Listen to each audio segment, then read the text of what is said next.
నమస్తే. ఎన్నో విషయాలు ఆధ్యాత్మికంగా మనం మాట్లాడుకుంటూ ఉన్నాం మెగా9 భక్తి ద్వారా. చాలా విషయాలు మనకి తెలియని ఎన్నో విషయాలు అటు ధర్మ సందేహాల రూపంలో నిత్యం మనల్ని పలకరిస్తూనే ఉంటారు దిన ఫలితాల రూపంలో రఘుప్రియ గారు. ఈరోజు శ్రావణ మాసం వస్తోంది. శ్రావణ మాసానికి సంబంధించి కొన్ని ముఖ్యమైన విషయాలు మాట్లాడే ప్రయత్నం చేద్దాం.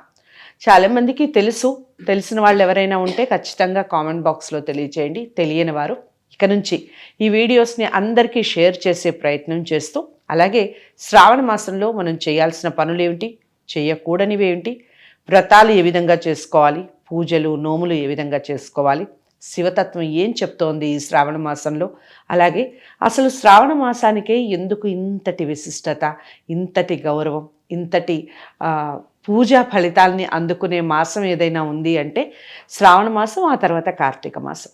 ఇలా ఎందుకు కొన్ని మాసాలకే ఎందుకు ఇంతటి ప్రత్యేకత ఉంది, ఈ విషయాలన్నీ వివరిస్తారు. శ్రద్ధగా వినండి, ఎక్కడా వీడియో స్కిప్ చేయకండి. విషయం ఏదన్నా బోధపడకపోయినా లేదా మీరు ఇంకా డైరెక్ట్గా కలిసి మాట్లాడితే బాగుంటుంది అనుకున్న రఘుప్రియ గారిని డైరెక్ట్గా కాంటాక్ట్ అవ్వచ్చు. స్క్రీన్ మీద కనపడే నెంబర్కి కాల్ చేయడం ద్వారా. నమస్కారం అండి. నమస్తే అండి. ముందుగా శ్రావణ మాసం మనం ప్రోగ్రాం మొదలు పెడుతున్నాం కాబట్టి మీకు శ్రావణ మాసం యొక్క శుభాకాంక్షలు. ఎందుకంటే ప్రతి ఆడవాళ్ళు కూడా చాలా నిష్ఠతో ఉండే మాసాల్లో శ్రావణ మాసం చాలా ముఖ్యమైన పాత్ర పోషిస్తుంది. ఎందుకు దీనికి ఇంత విశిష్టత, ఎందుకు ఈ మాసానికి చెప్పండి. తప్పకుండా. ముందుగా ప్రేక్షకులకు శ్రావణ మాస శుభాకాంక్షలు. అందులోనూ స్త్రీలకు మరీ శ్రావణ మాస శుభాకాంక్షలు తెలుపుకుంటున్నాను. అయితే అన్ని మాసాల్లోకి అంటే మనకి నిత్యకూర్చంలో ప్రతి మాసానికి ఒక విశిష్టత ఉంటుంది. ఏ మాసానికి ఆ మాసమే, చైత్రం, వైశాఖం ఇలాగా ప్రతి మాసానికి ఒక్కొక్క విశిష్టత ఉంటుంది. అయితే ప్రత్యేకించి శ్రావణ మాసంలో 3 మనం చెప్పుకోవచ్చు. ఒకటి ఏంటంటే శ్రవణ నక్షత్రం మీద చంద్రుడు ఉంటాడు కాబట్టి చంద్రుడు ఏ నక్షత్రంలో ఉంటే ఆ నక్షత్రానికి ఆ మాసం యొక్క పేరు వస్తుంది. అయితే శ్రవణ నక్షత్రము శ్రీ మహావిష్ణువు నక్షత్రం కాబట్టి ఆ నక్షత్రము మహాలక్ష్మి అమ్మవారికి ఇష్టం కాబట్టి శ్రావణ మాసము అని వచ్చింది. అయితే దీనిలోని మనం 3 దేవతలను పూజించుకుంటాము. శ్రావణ మాసం అంటే ఓన్లీ మనకి మంగళగౌరి మహాలక్ష్మియే కాకుండా ఈ మాసంలో శివుణ్ణి కూడా మనం పూజించుకుంటాము. విష్ణువు, శివుడు, లక్ష్మి, పార్వతి, ఈ 3ని మనం ఈ మాసంలో ఒక్కొక్కరికి ప్రత్యేకంగా పూజించుకుంటాం కాబట్టి ఇంత వైభోగము ఈ శ్రావణ మాసం అనగానే అంత కళ వస్తుంది. ఇది ప్రత్యేకంగా నోములకు, వ్రతాలకు ప్రత్యేకించింది, ఉపవాసాలకు ప్రత్యేకం. శ్రావణ మాసంలో ఉపవాసాలు చేస్తారు. మీరన్నట్టుగా ఉపవాసాలు చేయటం వల్ల ఎలాంటి ఫలితం వస్తుందో కూడా చెప్పండి. తప్పకుండా. అయితే ఈ మాసంలో స్త్రీలు నోములతో ప్రారంభించేస్తారు. కొత్తగా పెళ్ళైన స్త్రీలకు నోములతో చేస్తుంటారు. నోములు, కొంతమంది ఉద్యాపనలు, కొంతమంది వ్రతాలు స్టార్ట్ చేయడము, ఇలాగా ఈ శ్రావణ మాసం అంతా ఈ వైభోగంతోనూ సందడితోనూ ఇల్లంతా తోరణాలతోనూ ఆడవాళ్ల గాజులు, నగలు, పట్టుచీరల గలగలలతోనూ ఒక్కొక్క స్త్రీని చూస్తుంటే మహాలక్ష్మి పార్వతీ అమ్మవారిలాగా కనిపిస్తారు. ఎంతో శోభాయమానంగా ఉంటారు, కడుపు నిండిపోయినట్టు ఉంటారు అనమాట. అయితే ఈ శ్రావణ మాసము ఈ 3 దేవతల్ని ఎక్కువగా పూజించడం వల్ల దీనికి ఎంత వైభవం వచ్చింది.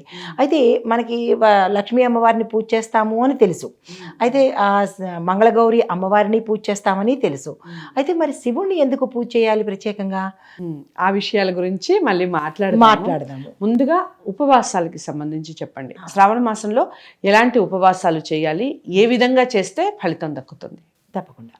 అయితే ఉపవాసము అనే దానికి మనకి ఏ మాసానికి ఆ మాసమే విశిష్టత ఉన్నప్పటికీ శ్రావణ మాసంలో ఉపవాసం ఉండడం వల్ల అష్టైశ్వర్యాలు, భోగభాగ్యాలు, సుఖ సంతోషాలు ప్రతి ఒక్కరికి కావలసినవి ఈ 3. ఇవి మనకి పుష్కలంగా ఈ 3 దేవతలు అనుగ్రహిస్తారు. దీంతో పాటు ఇంకా ఆరోగ్యపరంగా చూసినట్టయితే ఈ మాసంలో మనకి వాత, పిత్త, కఫ, శ్లేష్మాలనేవి ఉంటాయి. వీటిని మన శరీరంలో తగ్గించుకోవడం కోసము తామస గుణము కలిగినటువంటి పదార్థాలు తినకుండా మనం ఉపవాసం ఉన్నట్టయితే కనుక శరీరము బాగుంటుంది, ఆధ్యాత్మిక పరంగా దైవానుగ్రహం కూడా కలుగుతుంది. అయితే ఈ ఉపవాసం అనే దానికి భగవంతుడికి ఎక్కువగా దగ్గరలో ఉండడం కోసము ఈ ఉపవాసం అనేది చేస్తాము. అయితే మీరు గమనించారు, మనకి 7 వారాలలో 3 వారాలు ఈ దేవుళ్ళే తీసేసుకున్నారు. సోమవారం శివుడు తీసేసుకున్నాడు, మంగళవారం అమ్మవారు తీసేసుకుంది, శుక్రవారం లక్ష్మీ అమ్మవారు తీసేసుకుంది. ఇంకా మిగిలిన వారాలు మనకి మిగతా దేవుళ్ళు ఎలాగా ఉంటారు. అయితే ఈ ఉపవాస నియమాలు చేయడం వల్ల మనకి ఏదైనా అంటే ఉపవాసం చేసేటప్పుడు ఇక్కడ జాతక పరంగా కానీ లేదా వ్యక్తిపరంగా కానీ ఏదైనా కోరికలు కానీ లేదా పితృదోషాలు ఉన్నా కానీ వాళ్ళకి అవి తీరడం కోసము ఆ సంకల్పం చెప్పుకొని ఉపవాసం ఉంటాము. ఉపవాసం ఎలా చేయాలి దానికి కూడా ఒక నియమం ఉంది. మనం ఉపవాసం ముందు రోజు అనుకోవాలి. ఇప్పుడు శ్రావణ మాసంలో మనం ఉపవాసం ఉందామనుకుంటాము, పలానా వారము ముందు వారము మనం సంకల్పం చెప్పుకొని దేని నిమిత్తంగా మనం ఉపవాసం ఉంటాము, ధనం కోసమా, ఐశ్వర్యం కోసమా, ఆరోగ్యం కోసమా అని సంకల్పం చెప్పుకొని తదుపరి రోజు ఉపవాసం చేసేటప్పుడు తలస్నానం చేసుకొని భగవంతుడి సన్నిధానంలో కూర్చుని నేను ఈరోజు ఇందు నిమిత్తంగా ఉపవాసం ఉండబోతున్నాను అని చెప్పి శుచి శుభ్రంగా పూజ చేసేసుకున్న తర్వాత ఈరోజు తీసుకోకూడని పదార్థాలు తామస గుణాన్ని కలిగించే ఉల్లిపాయి, వెల్లుల్లిపాయి, కారము, మసాలాలు ఈ పదార్థాలు దూరంగా ఉండాలి, తీసుకోకూడదు. తీసుకోవాల్సిన పదార్థాలు పాలు, పళ్ళలో కూడా పైత్యం ప్రకోపించే పళ్ళు ఉంటాయి. ఓకే, ఇప్పుడు మామిడి పండు ఉంది, అగ్రెసివ్నెస్ వచ్చేస్తుంది. అది పులుపు వల్ల ఏమవుతుందంటే కడుపులో ఇబ్బంది కలుగుతుంది. ఎప్పుడైతే పులుపు వల్ల కడుపులో ఇబ్బంది కలిగిందో ఉపవాసం చేయలేకపోతాము. కాబట్టి సాత్వికమైన పండు అరటి పండు శ్రేష్టము. ఈ పండును మాత్రమే ప్రధానంగా తీసుకుని ఉపవాసం ఈ శ్రావణ మాసంలో ఎవరైతే ఉందామనుకుంటారో అరటి పండుని, పాలుని మాత్రమే ఉపవాసానికి ఆహారంగా తీసుకుని సాయంత్రం మళ్ళా పునఃపూజ చేసుకుని తదుపరి రోజు మనం ఉద్యాపన చేసేస్తున్నాము, నేను ఈరోజు ఉపవాసాన్ని విరమించుకుంటున్నాను అని మనం చెప్పేసి అప్పుడు ఇంకా మనం తినవలసిన పదార్థాలు అయితే తినేస్తే కనుక మనం ఏదైతే కోరుకుంటున్నామో ఆ కోరిక తీరడంతో పాటు అడిషనల్గా మనకి ఇవి వస్తాయన్నమాట, అష్టైశ్వర్యాలు, సౌభాగ్యాలు, భోగభాగ్యాలు, సంతోషాలు. ఓకే, అయితే ఈ ఉపవాసం ఎన్ని రోజులు చేస్తే మంచిది అంటారు? అంటే ఏ ఏ రోజులు చేస్తే మంచిది, ఎన్ని రోజులు చేస్తే, మాసం అంతా చేయొచ్చా లేదా కొన్ని రోజులకే విశిష్టత ఉంటుందా చెప్పండి. అంటే దీన్ని చెయ్యగలిగిన వాళ్ళు మాసం అంతా అని చెయ్యలేకపోయినా సగం ఉపవాసం, నక్తము అంటారు.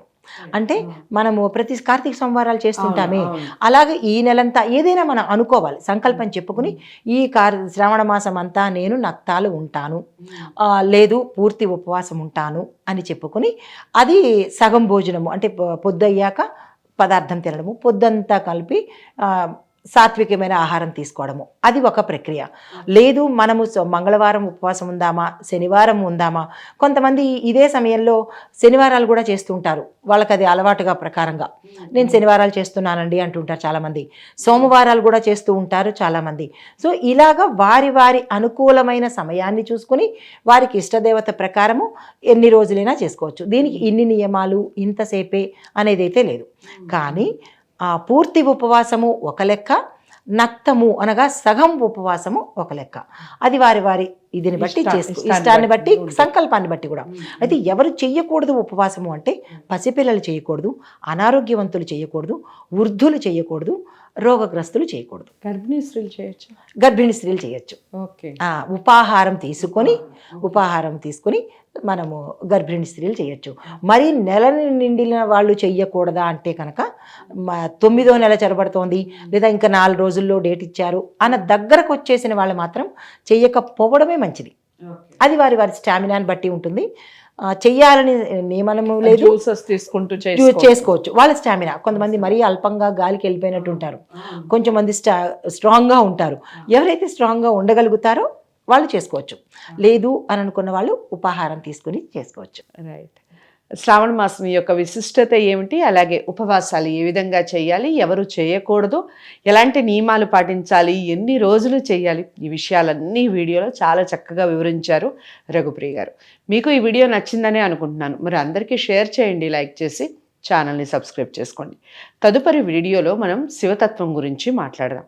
అసలు శ్రావణ మాసం అనగానే మనం మంగళగౌరి వ్రతాల గురించి మాట్లాడతాం, వరలక్ష్మి వ్రతాల గురించి మాట్లాడతాం.